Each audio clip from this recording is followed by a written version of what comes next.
Hello and welcome to Tomorrow is Yesterday, the Star Trek podcast, the show where we review every episode of Star Trek in production order. My name is Brandon Couch, and with me, as always, David Moss. So, I'm going to let everybody know now, this is like the third time we have recorded this episode. Well, it's the second, but there were a lot of cancellations between the first and second time we've recorded this episode. Yes, but the first time we recorded the full episode and it never made it to the air because I don't know why.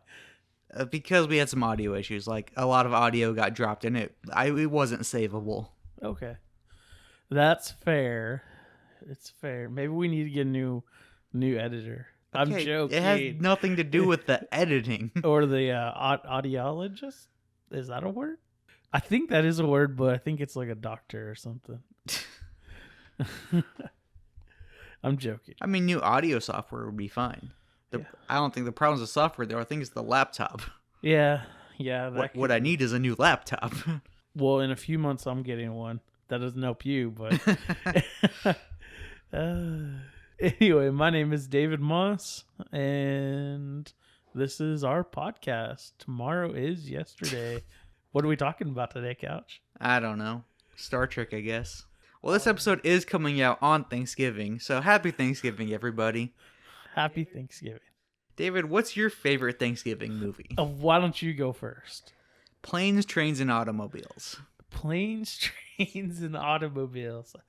Is that Thanksgiving or is that Christmas? It's Thanksgiving. It's Steve Martin and John Candy, and they're trying to get home for Thanksgiving, and it's a fantastic comedy. It is. I like that movie. I love that movie. Actually, preparing for this podcast, you told me to listen to another podcast. No, I didn't. That they reviewed films. Oh, yeah, when we, first started, back when. Yeah. So, and I was scrolling through their whole deal, and I listened to their podcast on Planes, Trains, and Automobiles. Yeah, they're the ones who made me realize it was a Thanksgiving movie, and that's why I watched it. Yeah. And now I try to watch it every year for Thanksgiving. Starting last year. I'm going to try to watch it this year. I guess I'll have to find it and try to watch it too. I think it's on Paramount Plus, which we obviously have because we have a Star Trek podcast. No, I've got my Star Trek online. Yeah, on Paramount Plus. Nope. I watched most of it in Russian. You're full of crap.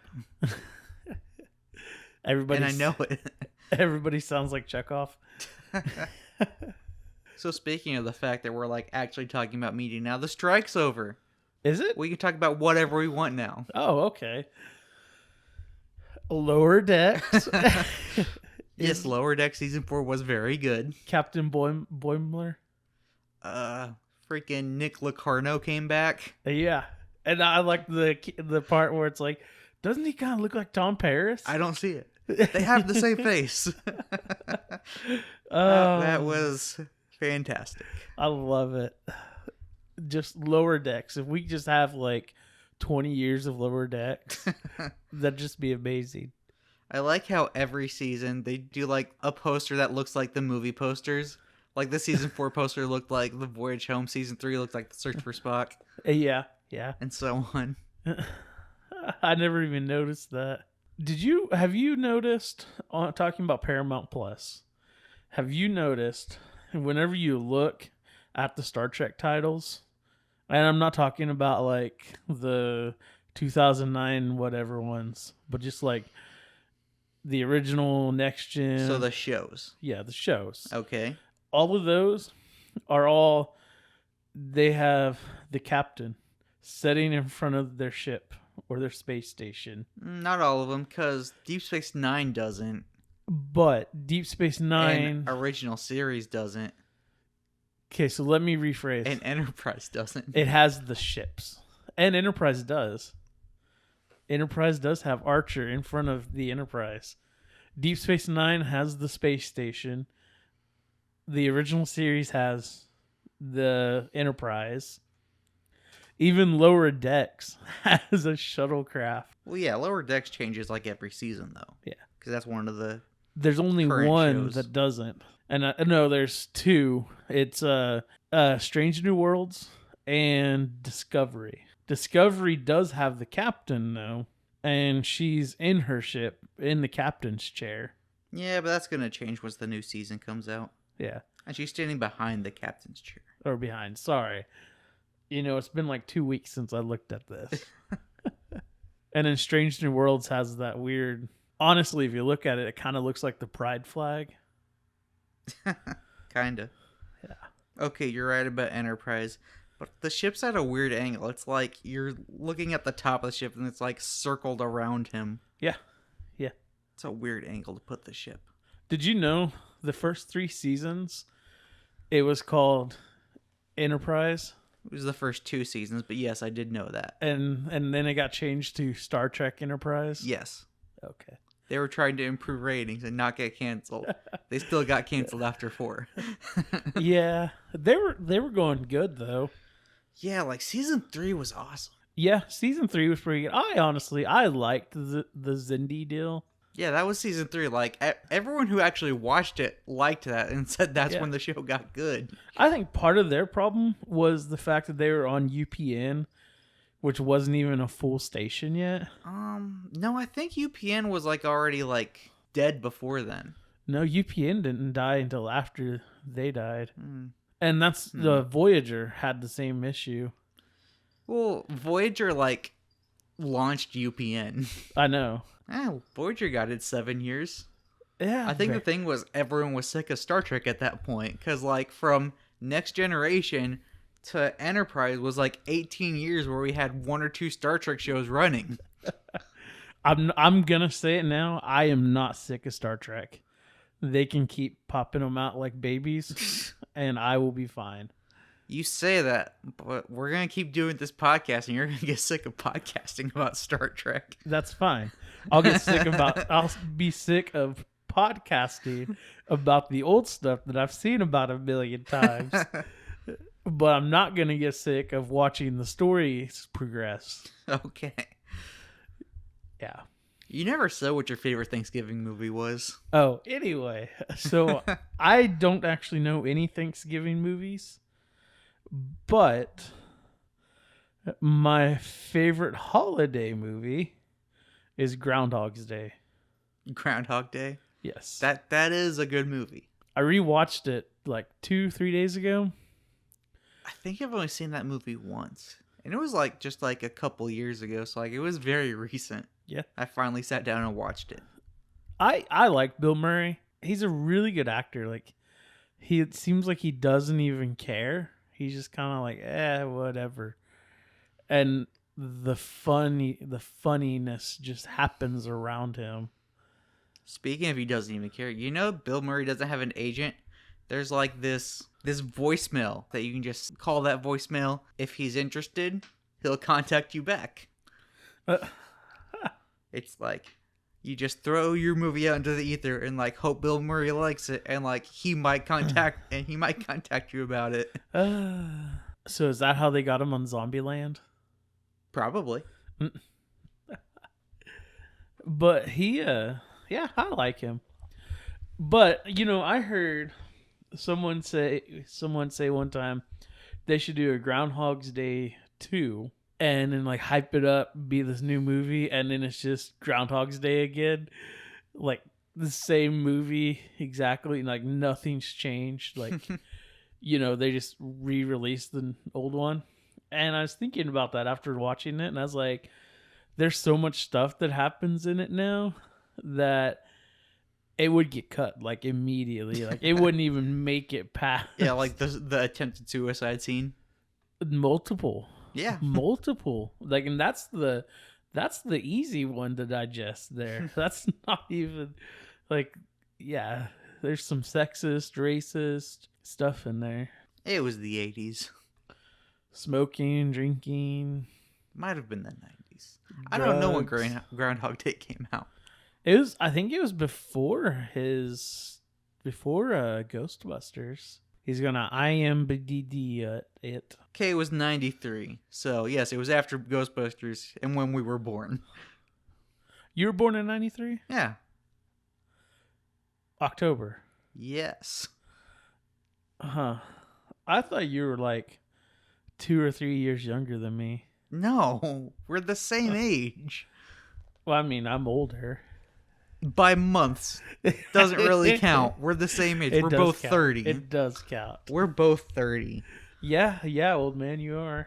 Yeah, you're the kind of guy, if you had a twin, you'd be like, I'm 2 minutes older. Haha. If you had siblings and a twin, that's the kind of sibling you'd be. Yeah. Okay, let's get into the episode. Wait, we're doing an episode? Yes, we're doing an episode. What are we doing it about? What Are Little Girls Made Of first aired on October 20th, 1966, was written by Robert Bloch. Now, I don't usually get into the writer's history, but this week I feel like I have to because Robert Bloch was a legendary horror writer. In fact, he wrote the novel that would be adapted into one of the most iconic films of all time, Psycho. You know, can I say the title of this made me think that it was like a whole different thing happening than what happened in this episode. Yeah. Because like there's not really any little girls, any girls. Well, it's like from the poem, What Are Little Girls Made Of? Sugar, spice, and everything nice. Right. And this one, it's What Are Little Girls Made Of? Robot parts. But I mean, there was one female robot. Yes, there was. That didn't have like actual like role in this. Yeah, she did. I'm okay. Tell me this. If you removed that character, could you still have this episode? Wouldn't be as good. Why? Well, for one thing, like, between Chapel and her, Chapel was really suspicious because there was a beautiful woman, so you'd lose that subplot. Right. And But, see, that's she kills Robokirk. Okay, but anybody could do that. You know what? The 60s weren't great for representation. Let's not advocate for removing women from episodes. I'm not advocating to remove women from episodes. I'm just saying, like, this whole title is about, what are they made of? And the only person that's in this that's made differently, like female, is not an actual important character in this episode. Okay, I'll admit it's not a great title, but they took a title from a poem. They do that a lot in this specific show. Take titles from other things, like Shakespeare and whatnot. Like next week's title, it's going to come from Shakespeare. I know. But I mean, you would at least find a title that actually made sense a little bit, like the Corbinite Maneuver. The Corbinite Maneuver. That is a great title. That is. Or the Wrathacon. That is also a good title. Or let's see. I think I only know like 3. Balok's Playtime. No, that was the Corbinite Maneuver. I know. I just. Anyway, you can. You know he came back for Strange New Worlds this season. Did he? Yeah, not the character, the actor. He was playing a different character. Oh, I was like, I do not remember this. Wasn't there a reference to this and to Balok in Lower Decks this season? Or I think so. That does sound familiar. Yeah, actually, yes. Oh, yes, yeah, yes, we yes, saw yes. his puppet. Yeah. Yes. But it wasn't his puppet. It was an actual alien. Right. But it looked like his puppet. Yeah. Because it was like twitching and moving. And... Yeah. All right, let's get back into it. Yes. All right, the episode was directed by James Goldstone, who we last saw behind the camera directing the pilot Where No Man Has Gone Before. Then we got the cast. We got Michael Strong as Dr. Roger Corby, Sherry Jackson as Andrea, Ted Cassidy as Rook, who we last heard in the Corbinite Maneuver as the voice of Balok's puppet. At least he didn't play Bailey. He didn't play Bailey. That's always a good thing. And David, I don't know if you remember this from the first time, but you said that he played Lurch in the Addams Family, and you wanted everyone to know that you knew that, and I didn't. Doo-doo. That's Pink Panther. Yes, I knew that. Up. There we go. Yeah, I remember that now. That was like 6 weeks ago. Probably. All right, we have Harry Bash as Dr. Brown, We have Vince Diedrich as crewman Matthews, who we saw in the last episode, Balance of Terror, as one of the Romulan crewmen. We have Bud Albright as crewman Rayburn, who we saw in The Man Trap as Barnhart, that hazard vest guy who died. The red shirt that died. He was not wearing a red shirt. So no, he was not a red shirt who died. Oh, I remember now. I need the red shirt death count. No, you're grounded this week. That I noticed that you removed stuff from. The only reason I did that is because we lost the audio from that episode. So we're re-recording the episode. Because I had the couch was wrong count. Okay, that's not what that was. What was it? That was the couch quits count. Oh, couch quits count. But yeah, no, you don't get it this week. I think I should.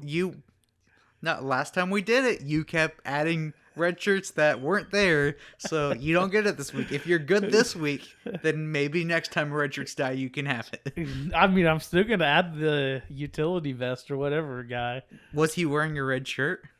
He was a red shirt. No, he wasn't. He was just because he wasn't wearing the red shirt at the time. Yes, that's the whole point. The whole point is to see, like, because red shirts dying in Star Trek is a joke. Like, the whole point of the count is to see, is this actually true? Like, we're counting all of the shirts who die.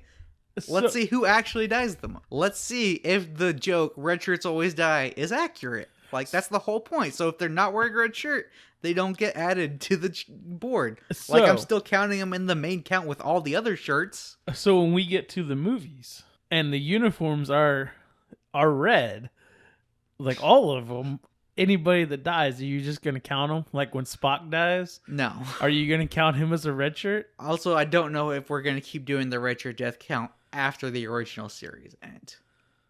I might just in my notes, but like I don't know if we're going to keep doing the count mainly. Well, yeah, because the colors switch. Yeah. Although in First Contact, there's a red shirt who dies. Maybe we'll do yellow shirt death count. When we get to Next Generation, one thing I want to do is like, what is O'Brien's rank? Because it is changes all the time in Next Generation. It's Master Chief. Okay, well, once we get to Deep Space Nine, they establish yes, this is his rank, but you know what? Throughout the Next Generation, they're always like, he always has a different number of pips. They're always calling him different things. Like in one episode, he's lieutenant. In one episode, he's something else. Like they're not consistent in Next Generation with O'Brien. He's like the Tom Paris and what's his face, the villain for Lower Deck this season. Nick Locarno. Nick Locarno. Oh, he was like Nick Locarno and Tom Paris. How they're the same actor, but they're different characters. And he just happens to be a transporter chief who's the same actor on the same ship. Just different characters. What? Yeah. Like one day he's...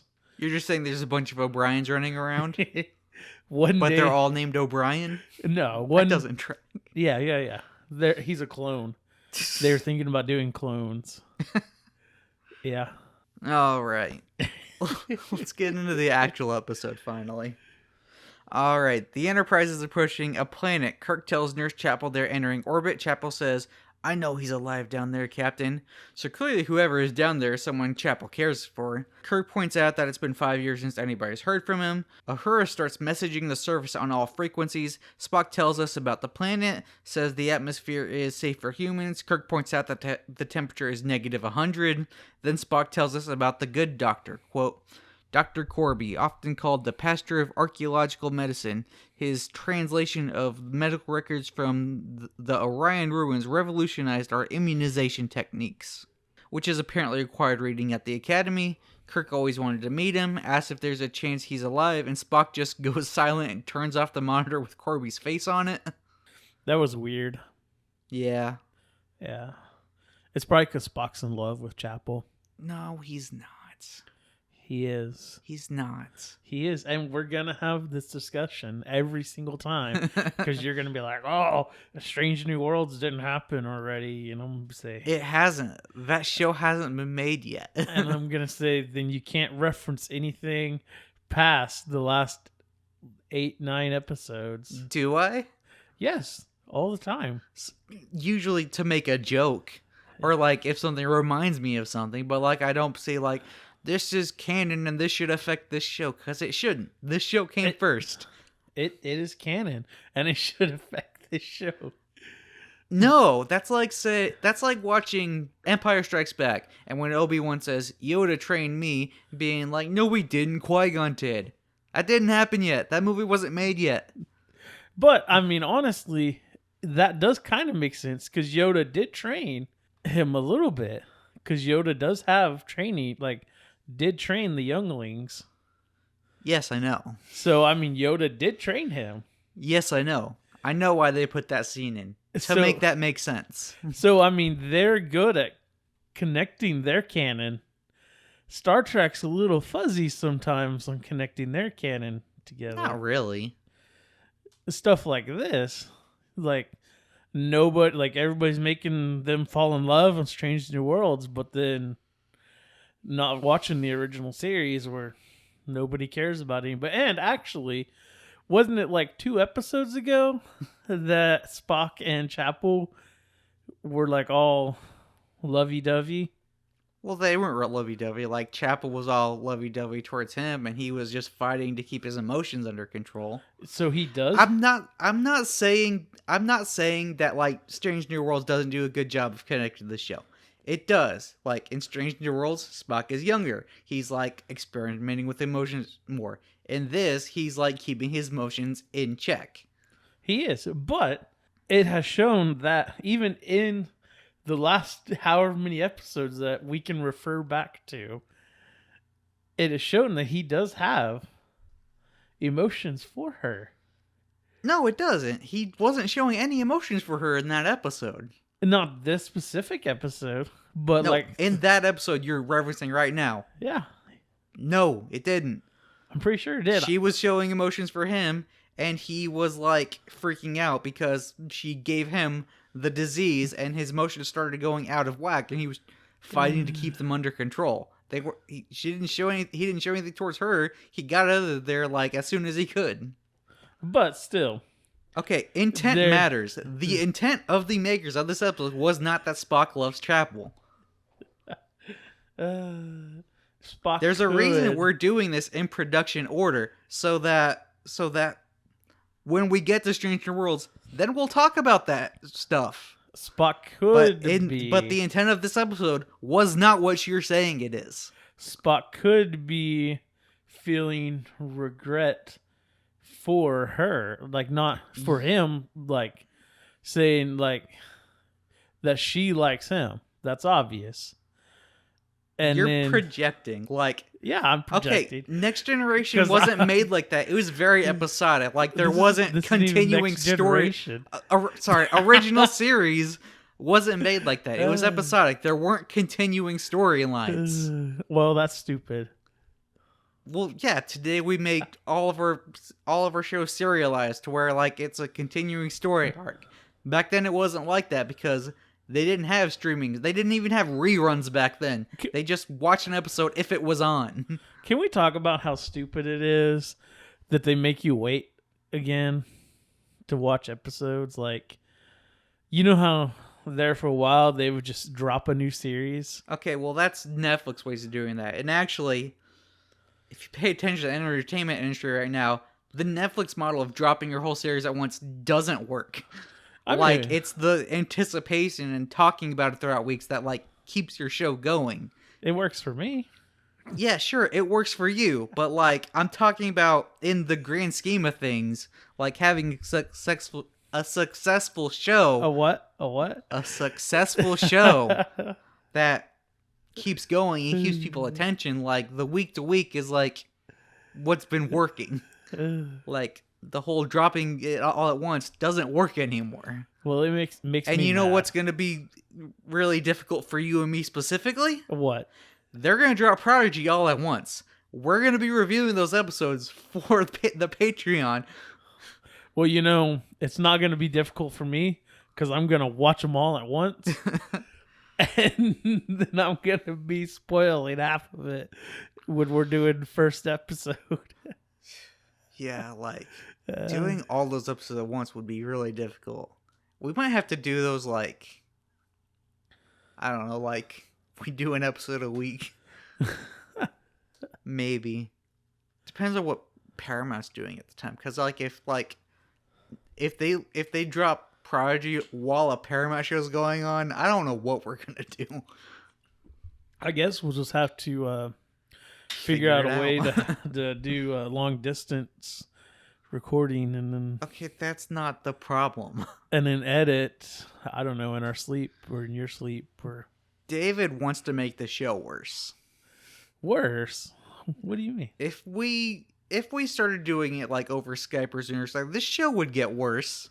Why? Like, I can't even get you to pay attention half the time when we're in the same room. Yeah.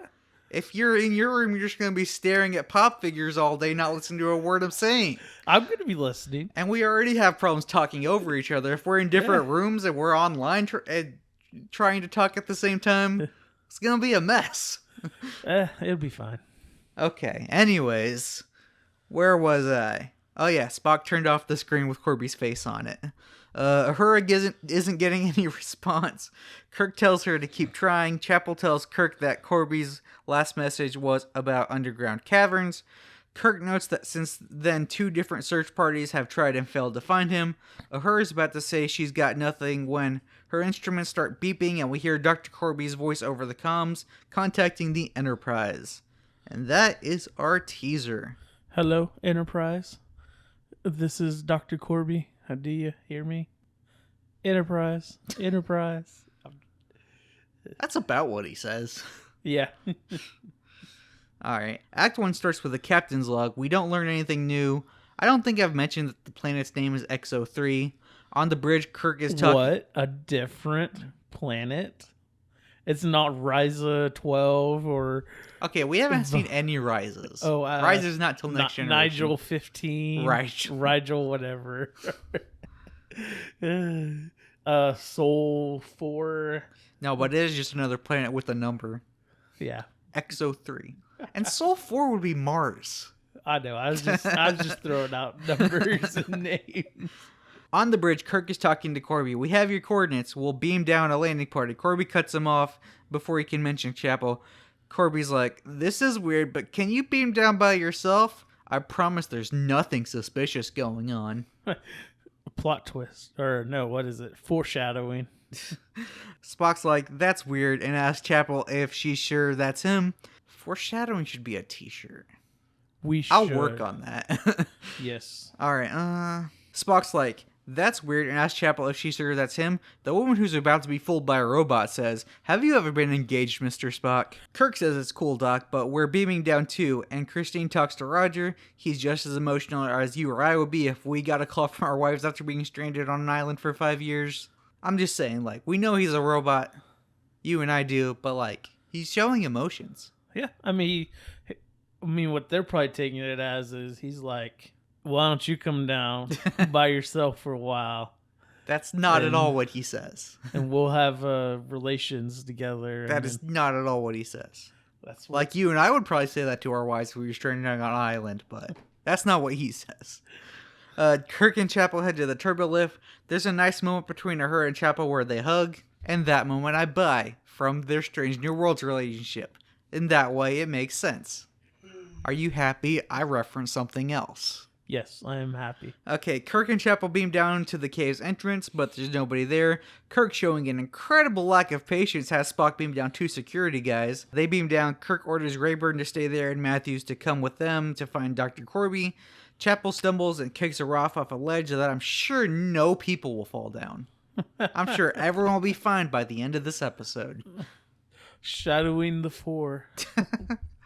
They see the silhouette of a man standing in front of a really big light. Kirk pulls his phaser. The guy turns off the light and Chapel says, oh, that's Doc Brown. She doesn't actually say that, but I just had to. That's not Doc Brown. Well, his name is Dr. Brown. Where's Marty at? This is not a time travel episode. We'll get there. I mean, they are 3 days ahead. We'll get to time travel. We hear a scream in the distance that lasts a very long time.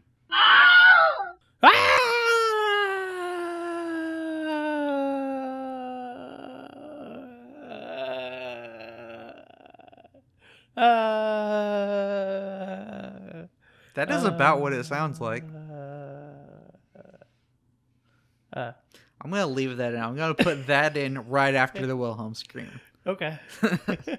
They run over to where Matthews fell. Kirk asks if there is a way down there or a ledge he could have caught, anything. And Brown's like, nope, he's definitely dead. He's dead, Jim.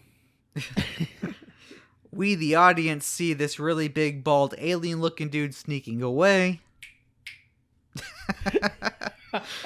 Kirk calls Rayburn, tells him about Matthews, and orders him to report in every hour. He also tells Rayburn to tell Spock to have a full security team ready to send them down if they don't hear from the landing party. As Kirk is saying all this, we see the big bald dude sneaking up on Rayburn, and as soon as Kirk ends the call, Rayburn's dead. You know, whenever I saw the big bald dude, I was like, did we just have an Addams Family crossover event? He doesn't look like Lurch, though. He does. He doesn't. Like, I automatically assumed... Like, Lurch is just a tall guy with hair. I automatically assumed that he was Lurch. Well, yeah, the actor, sure. Like, I mean, I was like, that's Lurch.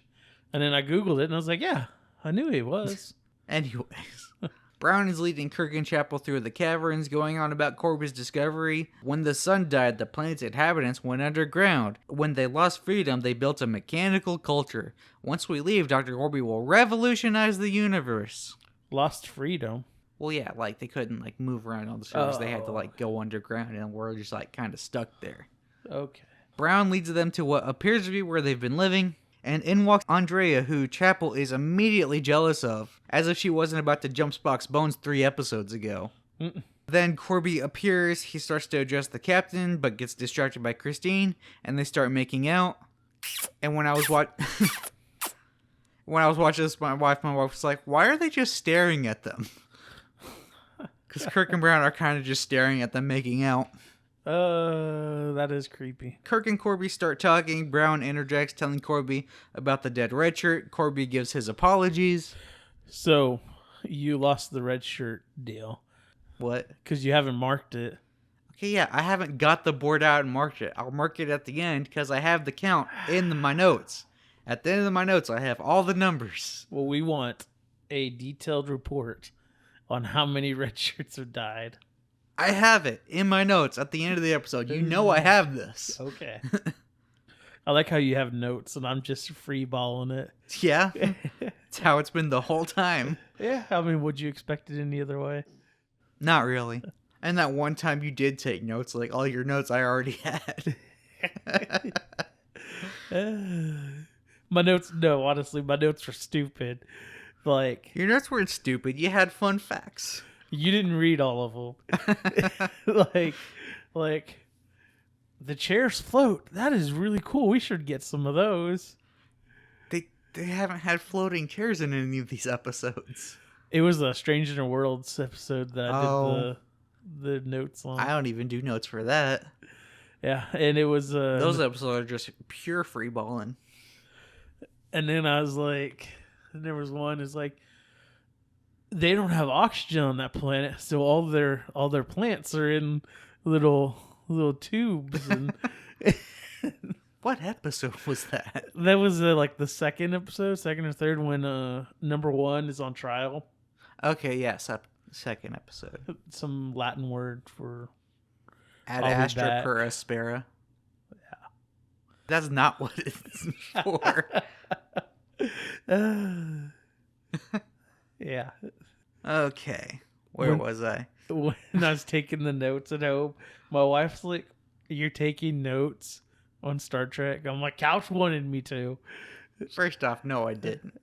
Secondly, I'm pretty sure you didn't take notes for that episode because you hated that episode. That's why I stopped taking notes, because I hated that Even though it was a great episode.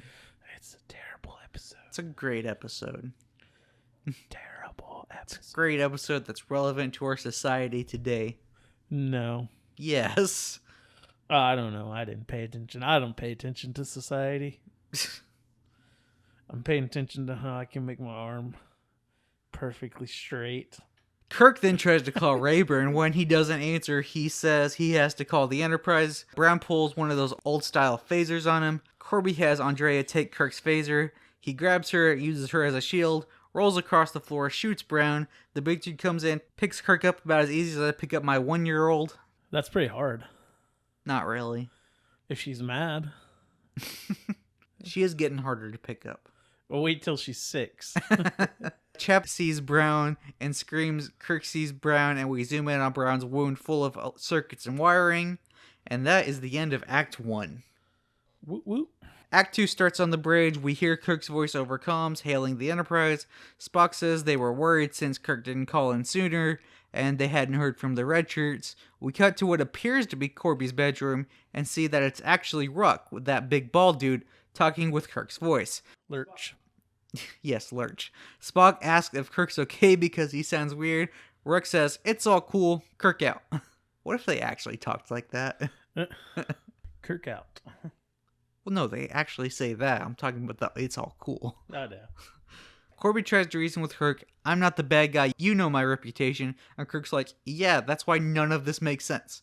And Corby's like, watch this. So Ruck talks with Andrea's voice. Then he talks with Corby's voice. Then he talks with Christine's voice. And Corby doesn't like that. He tells Ruck never to mock her again. Never hurt her. And Kirk adds in, and follow her orders. And Corby says, okay, throw that in too. Kirk planning ahead. Corby then asks Kirk for one day to convince him he's not crazy. Kirk asks him if he needs to be a prisoner to be convinced. Corby says he's holding him because the moment he returns to the Enterprise, he'll have to make a report, and too many discoveries have been lost because of ignorance and fear. Kirk then changes the topic. Where's my red shirt? Corby deflects. Ruck is programmed to protect me. His logical computer mind thought I was in danger. Where's my red shirt? Well, Ruck killed both red shirts. But I didn't want him to, I promise. Kirk asks, so he's like Brown. Ruck's like, nah, I'm way cooler than Brown. The old ones built me.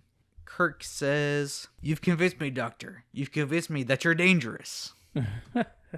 He throws a chair, tries to run out the door. Ruck lifts him and throws him across the room like a rag doll. We cut to Chapel. Andrea walks in and asks, why aren't you happy? You found Roger. Right now, Chapel's concerned about the captain, though. Then Andrea asks why she doesn't like it when she calls him Roger, which I think is valid. I think that if two people were stranded together for 5 years, they'd eventually drop the formalities and just call each other by their names. Corby, Kirk, and Ruck come in, and Corby says, it's enough that it makes her uncomfortable. Call me Dr. Corby. And I actually think that's a win for Corby here. He did good there. Right. Then Corby pivots. Kirk's fine, see? Now I'll explain everything, starting with Andrea's a robot, which the show tries to play off as a twist, but it was so blatantly obvious. Not an android, but a robot. A robot. Actually, I do think they're androids. But never mind. I'm pretty sure they say android. And never mind. I would say something, but okay, what were you gonna say? But because I think I might have a defense for this. It'll start. Go ahead. It'll start the fight. Go ahead and talk about Data. Go ahead. Do it. About so Picard. Oh, Picard. It mentions that everybody, like all the androids, have to have Data's genes or whatever, or his something like. There's no androids that can't be without Data. Picard might just be talking about Soong type androids. Yeah, probably, because then you think about it. This is why I hate Picard. Like, I hate it because stuff like this. I hate the first 2 seasons. Well, this is season 1. I'll be honest. Okay, so yes, yeah. This is a hateable Picard. Because they say, it has to be, like, Data's the one that has to come from. But then they're saving the universe from a bunch of killer androids. Like, that's the ending, is like, you remember the killer androids are trying to come, and I thought the Romulans were like coming to try to kill all the androids. I don't think there were killer androids. Well, they were trying to come to kill the androids, but the androids were sending a signal to killer androids to come and kill everybody. I don't remember that part. Yeah. So anyway, I'm thinking that those androids, not the Data's gene pool androids, the killer androids were the ones from this. The old, like, not the old makers, but like the androids that were made on the little machine and everything. I don't know, because they kill all the androids by the end of this episode. There's no reason to make anyone on the machine. They kill Lurch and Evil Kirk and What's-Her-Face and the Doctor, the 4 that are in this one. Yeah, there's no other androids. But Lurch wasn't the only android that they made. Like, he was the last one left. All the other ones were dead. But does he say they're dead? Yes, he says he's the last one left. He says he's the last one left, which could mean they left him behind. Well, no, he said the old ones, like, turned off all the other androids. Or, they turned off the androids, then we revolted and killed the old ones, and he was the last one left. So he never actually says they died. I don't know. Yeah. Sure, your fan theory might work. It isn't a fan theory. It is. Canon. You are a fan. It's canon. And you have a theory. It's canon. Fan theory. This isn't a conspiracy theory. This is canon. I don't know where I was going. Like, I just kind of started drifting off, and I was talking, and I was like, I'm just gonna go this direction, and because I started on one part, or like going one direction, and I went completely different direction. All right. Corby points out how good of a robot it is, from the skin pigmentation to the pulse. Chapel immediately accuses Corby of making a sex robot, which I feel is uncalled for. You have no actual evidence of that, other than the fact that it's a beautiful woman. So I found a new show called Upload. There's 3 seasons on Amazon. And they get uploaded into like a computer server. Instead of like dying, you upload and you live forever. Well, this millionaire... There was an episode of Black Mirror like that. Yeah. This millionaire, or not millionaire, he's like multi-billionaire or something like that. He has a companion, and the AI that's taking care of everybody, he's like, and would your sex robot need anything? Because his companion's programmed to be his... Yeah. Yeah, you and my wife both agree that Andrea is definitely a sex robot. I disagree. She is. I disagree. Corby's a robot. Why would he need sex? But he probably... Hold on. Something just crossed my mind. Can they turn robots into stuff without a model? Maybe. Like Kirk was the model for Evil Kirk. Yeah. And Corby was the model for Corby. Yes. Where's the model for the sex robot? Either one of 2 things happened. Either they didn't have a model and they just built it from scratch, or there was like an intern or something on the expedition with them, and that was the model. But what? Oh, there's so many questions there. But the question there is, Chapel said he never mentioned an Andrea, which would think that there wasn't a model and they built that robot from scratch. Still a few questions on that. Yes, I'll admit there's a plot hole there. Yeah. Anyway, Ryan had the same question when we watched this. Without that plot hole, talking about it. So Corby probably made her first before he made himself. And so she would have serviced his needs when he was actually human. I don't know about that. I think Corby made himself first. Because, like, he, like, lost his legs and he was, like, dying because of, like, the cold or something. Oh, maybe. Yeah. So I think he probably made himself first, then Brown. I don't know, dude. Yeah. Anyways. Anyway. I do know there's, like, one of those, like, non-canon novels that, like, says that Andrea was a person on the expedition. But, yeah. Corby denies the whole sex robot thing and says that she's just a computer. There's no feelings, no emotions. She's just programmed to follow orders. What kind of orders, Corby? Uh, What are you ordering her to do? we all know. Maybe she is a sex robot. She is. You guys have turned me. She is. He orders her to kiss Kirk, then slap him to demonstrate. Kirk then asks if these things don't feel and only do as you program, then why did Brown try to shoot me and why did Ruck kill the red shirts? Corby says he'll answer all of the questions. We cut to Ruck loading what looks like a greenish human-shaped clay thing onto a circular table. Corby walks in with Chapel and says, "This is how you make androids." See, they do call them androids. Yeah. Andrea hits a button, the table rotates, and we see Kirk strapped into the other side, and that is the end of Act 2. How many acts are there? 5? 4. 4 in a teaser. 4 in a teaser. Alright, the table starts to rotate, spinning faster and faster. Chapel pleads with Corby, "Roger, what's happened to you?" "Well, when I sat in your class, why, you wouldn't even dream of harming an insect or an animal. Life was sacred to you then." Can we talk about how weird it is Christine was Corby's student before they got together? Yeah, it's pretty weird. I will admit, though, that Strange New Worlds fixes this.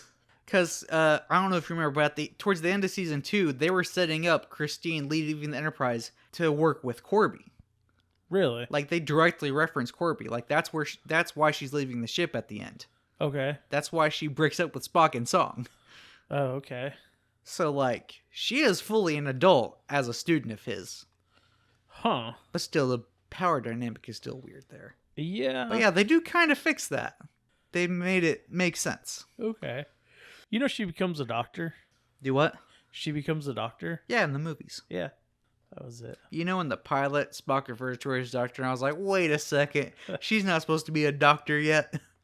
And I think they fixed that later because they call her nurse. You know, Spock is probably a doctor. No.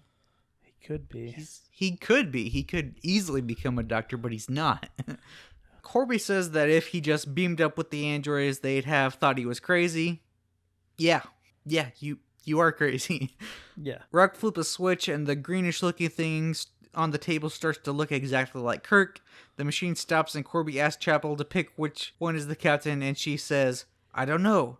They're exact. I honestly don't know."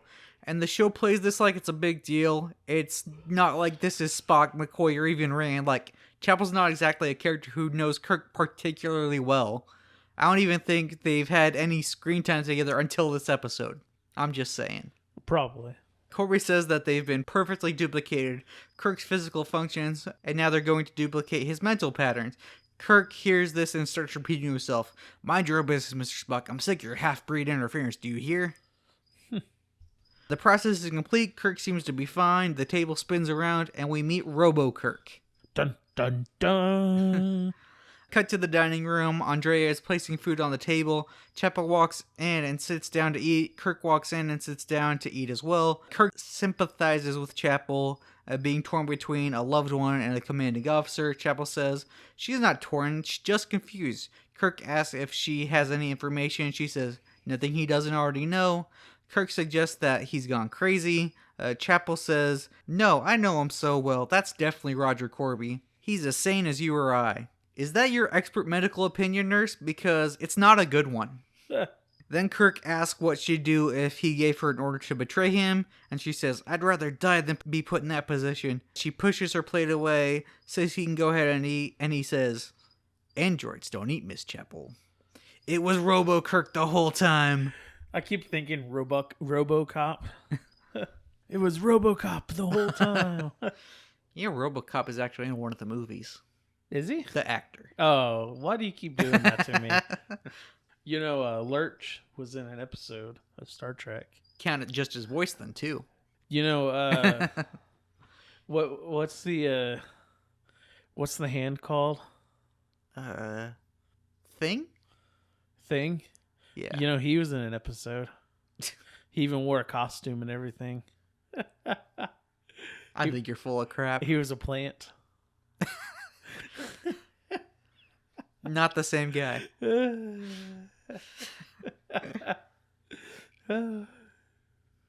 was I? Oh, I'm gonna give my wife credit on this one. When she watched this episode, she picked up that it was the android, like, really early into the scene. Was kind of impressed. I mean, I think everybody did. You didn't, did you? Okay, I did, because I've seen the dang episode. At the end of it, you're still like, wait, he was the android? Alright, Kirk, Corby, and Ruck enter the room now. Kirk sits down next to Kirk, and the two have a conversation about food. Robo Kirk views food as a weakness. Real Kirk sees it as a pleasure. Kirk then decides to test the robot's memories. He asks about Sam. Robo Kirk tells us that George Samuel Kirk is his brother, but only Kirk calls him Sam. I've got a bone to pick with the Strange New Worlds writers now. Oh, Because everyone calls him Sam. I feel like nobody watched this episode. Probably. Actually, well, that's not true, because Season 2 directly references this episode, like, on a few occasions. But yeah, everyone calls him Sam. It's not just Kirk. We also learned that Sam has a wife and 3 sons. Kirk tries to trip the robot up with some false information, but Robo Kirk catches it and corrects him. Corby then goes on about how he could have transferred Kirk's consciousness and soul into the android, that he can give people immortality. Corby could totally hang with the Soongs. Yeah. Which one? There's about 12 of them. The people ones. The ones that aren't androids. There's about 12 of them. Okay, there's the guy who invented Data. There's his wife. She's an android. There's the one from Enterprise, but I'm not talking about that one because he was into genetics. There's the guy on Picard. Yeah, there's the one who was in the 2020s who was also into genetics, so not that guy. There's the guy who was... There's Soong's son who shouldn't exist because I'm pretty sure in the next generation we learned that they couldn't have kids. Yeah. Like, I mean, there's like a whole line of them. Like, you meet... Okay, I'm mainly talking about the one who invented Data. You meet a new one every other day. Yeah, eventually they just made him Data again, and I was like, good. Stop making new Soongs. I think Brent Spiner was needing a paycheck or something. Yes. That is... Yes. He's like, I only want to do Star Trek. Well, no, that's probably just all the work he can get. Hey, he was in an episode of Frasier. He was in an episode of Frasier. Yeah, he actually worked with Kelsey Grammer before he got Frasier, like, on a stage play. I think he actually wore his data makeup a little bit, too, on Frasier. No. Because he was still pale. Brent Spiner's just pale. And they even made a joke about him being pale. You know, Patrick Stewart was also on Frasier. Yeah, he was gay, too, on it. Yes. Have you seen the new episodes? No, I haven't. Ah. Kirk has this really good line. Programming. Different word. But the same old promises made by Genghis Khan, Julius Caesar, Hitler, Ferris, Maltuvas. This isn't the last time this will happen, but I like that when Kirk throws out like a list of historical significant, they always start with real history, then throw in a couple more like Star Trek history, like in this case it's Ferris and Maltuvas. Yeah. That's always fun. Corby goes on saying he can program humans not to have jealousy, greed, or hate. Kirk points out that he'd also be getting rid of love, tenderness, and sentiment. Corby says no one would ever die, there would be no disease and no deformities. He just needs Kirk's help. Kirk starts trying to remove the rope that's holding his chair together and points out that earlier Corby just wanted his understanding, now he wants his help. Corby wants Kirk to take him to a colony where he can secretly start making his androids. He doesn't want mass hysteria to ruin his plans. He keeps mentioning of people being afraid and mass hysteria. It reminds me of that one line from Men in Black. Well, why the big secret? People are smart. They can handle it. A person is smart. People are dumb, panicky, dangerous animals, and you know it. I mean, honestly, that is true. That is true. I mean, if anything, our politics have shown that. Yeah. You know what? Men in Black's a great movie. It is. It is a very good movie. All right. Kirk asks why they need him when they have Robo-Kirk. Corby says he just made him to impress Kirk. He's not trying to replace him. Sure. Kirk's impressed, but not in a good way. Kirk jumps up from his chair, wraps the rope around Corby's neck. Kirk gets out the door and starts running through the caves. Corby orders Ruck to go after him. Chapel runs after Ruck, trying to order him to stop. Which I'm going to point out, she wasn't in the scene where Corby programmed Ruck to follow Christine's orders. So how does she know about that? Kirk hides around a corner, Ruck's not far behind. Kirk sees a rock sticking out of the ceiling. He breaks it off so he can use it as a weapon. And that rock looks just like a penis. Yes, I was going to say that. Like when he grabbed it, I was like, what is he going to do with that?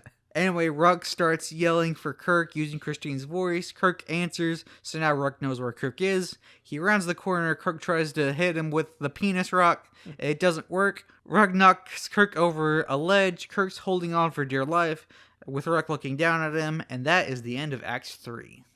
Doo-doo. I couldn't come up with a sound effect. I was like, oh my gosh, what is happening?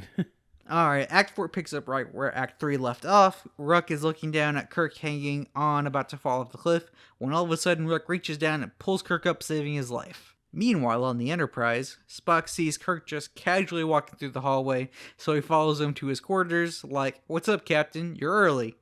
"Well, I have to go over the ship's scheduled destination with Corby."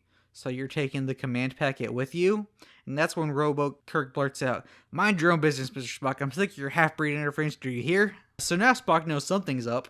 Kirk just acts like everything's normal, then stops and says, "You look upset. Is everything okay up here?" As if he didn't just make a wildly racist comment. Kirk leaves and we get a shot of him walking through the halls. That's definitely reused footage from the Corbomite maneuver. Yeah, I noticed that too. Yeah. Spock, still in Kirk's quarters, calls security and tells them to have a team meet him at the transporter after Kirk beams down. In Corby's office, he and Kirk are having a conversation. Kirk recommends Midos 4 for their experiments. There's also this moment where Kirk says that he felt quite at home on the Enterprise, which is very Kirk-like of him. Kirk's being held in a room. Andrea brings him a tray of food. He tells her to kiss him. She does, and she's about to slap him, but he catches her hand. She says, "No, I'm not programmed for him." And he forces himself on her. My issue isn't with Kirk in this scene seducing a robot. It's an odd way to thwart a madman's plans, but gotta do what you gotta do.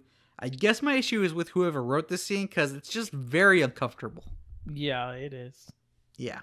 Andrea runs out, and where Kirk tries to follow, Ruck pops in and throws him across the room. Kirk accuses him of having emotions. He doesn't like Chapel's order to save him. Ruck says, "To maintain your existence would be illogical." "How very Vulcan of you, Mr. Ruck." Then Kirk starts asking him about the old ones. Ruck's having trouble remembering. It was so long ago. Kirk keeps going. "Did they build you too well? Gave the androids pride and survival instincts? Logical creatures hating the emotional, logical beings that built them?" Ruck's starting to remember. "Yes, the old ones. They made us. They began to fear us. They started turning us off." Kirk tries to convince Ruck that Corby is just like the old ones. Ruck faces the same dangers. Ruck's finding the information in his memory banks. "It became necessary to destroy the old ones. You are inconsistent. You cannot be programmed. You are inferior." Kirk's still just trying to aim Ruck at Corby. Ruck says to Kirk, "You came from the outside. You bring disorder here." And Kirk's like, "No, it was Corby." Ruck says, "I can't hurt Corby. He programmed me." Then Kirk points out that the old ones programmed him too, which gives Kirk this eureka moment. That was the equation. Existence. Survival must cancel out programming. That's it. Rock. Logic. You can't protect someone who's trying to destroy you. Corby walks in at that moment. Ruck starts to attack Corby. "You brought the humans here. This was all your fault." So Corby pulls out his phaser and vaporizes him. Corby walks Kirk and Chapel at phaser point to the dining room.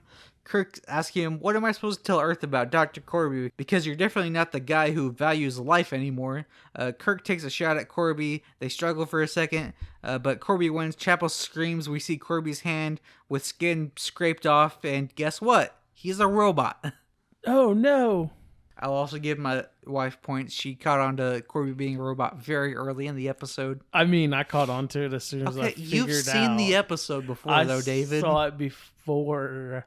Like, I don't remember this episode from past. I'll be honest, this is probably where my attention kind of got lost when watching these episodes. The next few minutes are him trying to convince Christine that he's still Roger. Turns out he was freezing to death. His legs got the old Anakin Skywalker treatment, so he transferred his consciousness to a robot. An alarm goes off, so Corby calls Andrea and tells her to pick up a phaser and deal with it. Kirk's like, all right, Spock got my message. Cut to Andrea. She picks up one of those old-style phasers. She runs into Kirk. She says she'll kiss him. He says, no, that's illogical. Clearly, Corby didn't do a very good job of copying Kirk's personality. No comment. No comment. Then Andrea vaporizes him. Meanwhile, Corby is still trying to say he's the real Corby. Andrea walks in saying, Kirk escaped, so I killed him. When she sees Kirk, she points out she's not programmed for alarms. She followed his instructions exactly. It's not her fault. Kirk points out to Corby that he killed Ruck. She killed Kirk. Is this your perfect society? This is exactly what you used to hate about humanity. Corby says, I'm not a computer. Test me. Ask me to solve any... Equate. Transmit.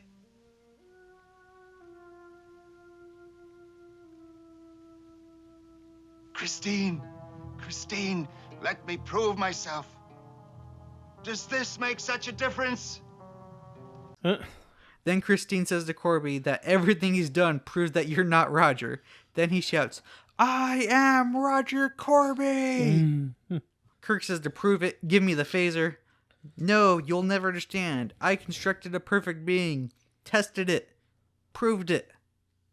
Proved it. Proved it. At that point, Corby realizes he's lost it and hands Kirk the phaser. Kirk asks Andrea for her phaser. She's like, no, I gotta protect Corby. I love Corby. I want to kiss Corby. Corby says, you can't love, you're a robot. She kisses him. He pulls the trigger on the phaser and vaporizes them both. Chapel starts crying. You know it's hard to find out the love of your life died, then turn yourself into a robot and see the robot died. Yeah. Rough times. Spock shows up and asks Kirk and Chapel if they're okay, then asks about Corby. Kirk answers that Corby was never there. But, so going back to Chapel, now, since Corby died... Now she can go for Spock. She can go for Spock. Back on the bridge of the Enterprise, Chapel says to Kirk, quote, thank you for letting me make the decision, Captain. I'm quite certain I'm doing the right thing. Then Kirk tells Spock, she's staying with the ship. Are you implying that Chapel was only on the ship to find Corby? Because that makes absolutely no sense, especially considering her first episode, she was in love with Spock. Anyways, we get a classic Kirk-Spock moment. Something bother you, Mrs. Spock? Frankly, I was rather dismayed by your use of the term half-breed, Captain. You must admit, it is an unsophisticated expression. I'll remember that, Mr. Spock. The next time I find myself in a similar situation. Kirk gives an order to the helm, and that is the end of the episode. Woo! Now let's go to the red shirt death count. Yeah.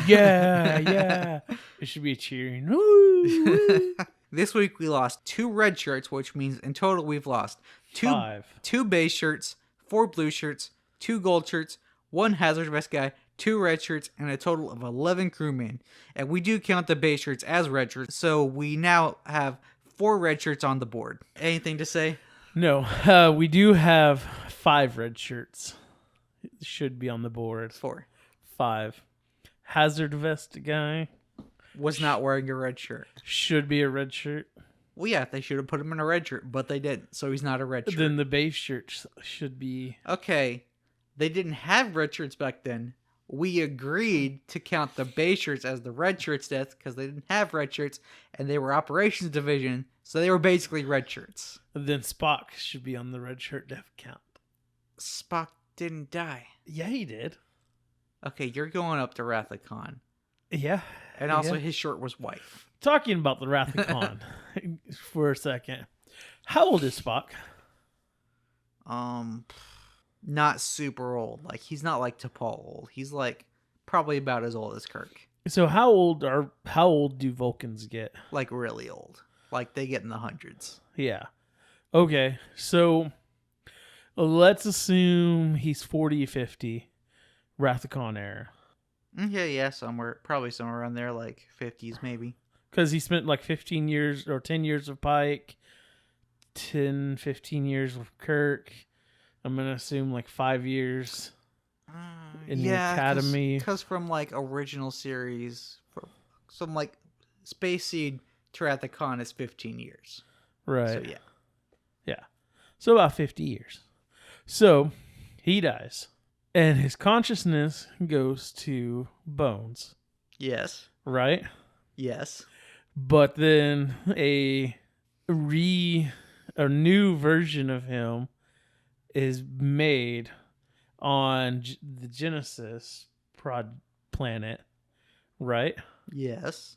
So it's a new version, like you see him age up to adulthood. Yes. And then they implant his consciousness back into his body. Yes. So then his body's only like a year old. No. It's his body, like it ages to like the age he was. Did they say that, or did they Yes. just say to adulthood? Yes. Especially considering he's old. But I mean, that's the actor getting old, not the character getting old. It ages to the point that he was when he died. And we don't know how old he actually ever was when he died. Yeah, we do.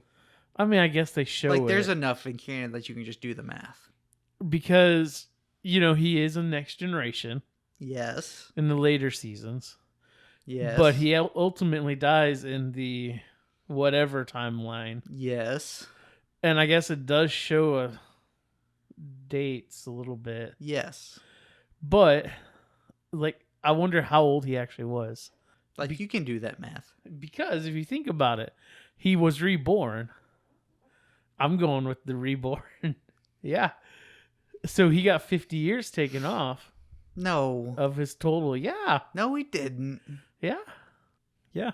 You're being dumb. And then, I mean, how do you even calculate it? Because he went to an alternate universe. Like, how do you calculate this stuff? And I mean, You just do. and how many times did he go back and forth in time? What, like 3, 4 times? Okay, so let's see. There was at least one time travel episode of original series. I think there's at least 2. Because I think it's in season 2, they go to World War II era. No, that's just a different planet. Okay. Yeah, because they go back to like the 60s. Like with the episode with that astronaut.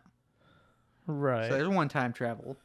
Well, Voyage and- Home, they time travel. Well, that, and then they did an episode that we've already reviewed. The 3 days, remember? They're 3 days back. That doesn't really count. The reverse warp or whatever, some crap that is. Yeah. Okay, fine, if you want to count that. So then how, and that's just Spock. How are we going to count Kirk? Because he was in the Nexus. Like, how long was he in there? 78 years. Like, we know that. but like, how old was he? Old. So I That's mean, also math you can do to figure out how old he was. and then Scotty, he was in a transporter yeah. for what'd they say, like 100 years or something? Not or that long. like a long time. Yes, a long time. Yeah. So all 3 of them, their ages are kind of hard to really guesstimate on. I mean, you just have to guesstimate, not really. I feel like there's enough canon you can just find the dates and do the math. Yeah. Talking about the Nexus event and Kirk. Since we're going there, I thought of something the other day. Okay. Picard. They had Picard's body in Mhm. the Section 31 Yeah. deal. They had Kirk's body. Yeah. How did they get Kirk's body? They probably just went to that planet and dug up that grave. It was just rocks. I know it was. But like, Now the real question, what are they doing with Kirk's body? yeah. That we'll probably never know. They probably won't do anything with it. I don't know. Anyway. Just do your dumb ranking so we can get this over with. They are not dumb, sir. They are very dumb. Okay, on a scale of 1 Bailey to 10 Baileys, 1 being the best and 10 being the worst, I will rank this episode a 7 Bailey. Okay. Do you agree with that? Yeah, that's fine. Yeah, This episode wasn't great. it wasn't. Because that's sex robots and everything else in it. It had one sex robot. giant penises and Penis rocks. yeah. Let's see. And in the grand scheme of things, I will designate this my 877th favorite episode. Okay. Yeah. I'll be honest. I zoned out and I didn't hear what you said, but okay. Okay. All right. Join us next week when we talk about Dagger of the Mind. I promise it will actually be next week and not a month from now. I don't know how you're going to make that promise. I haven't seen it yet. Well, you know what? If you cancel on me again, I'll just find a guest. Okay, that works. I'll just start plugging in guests when you can't show up. That's okay. Okay, you can find me ever at Couch Talks Movies. Tell the people where they can find you. You can find me on TikTok at Commodore Moss, and you can find me at, I think that's it. I think that's the only social that I kind of update. Okay. Also, I have some news. You remember I joined Starfleet a while back? Yes. So, talking about robotics, I took a bunch of robotics classes in Starfleet, in the Starfleet Academy, and a bunch of other classes and stuff. And guess what? I am now a certified chief science officer. But like Harry Kim, I will always be an ensign, apparently. Because even though I have taken enough classes and stuff to move up to at least the lieutenant junior grade, I have not gotten a promotion. I think Voyager's science officer was an ensign. Yeah, his name was Harry Kim. No, Harry was the operations officer. Oh. I think Ensign Wildman was the science officer. Yeah. That's right. Yeah, I mean, yeah. And she never got promoted either. No one on that ship got promoted. Except for maybe 7. Yeah, the captain. I mean, if you really think about it, first officer and then captain. So Okay, if we're talking about after the show, then other people got promoted too. Like, Chakotay got promoted to captain. did you? Tom got promoted to a full lieutenant. Did you? Well, I mean, he got demoted, promoted. Not that many More times than Harry Kim ever got promoted. Did you notice that? So the Lower Decks episode with Voyager in it, they had all the mannequins and their uniforms and everything. Yes. And all of the mannequins have their like ranks that they become.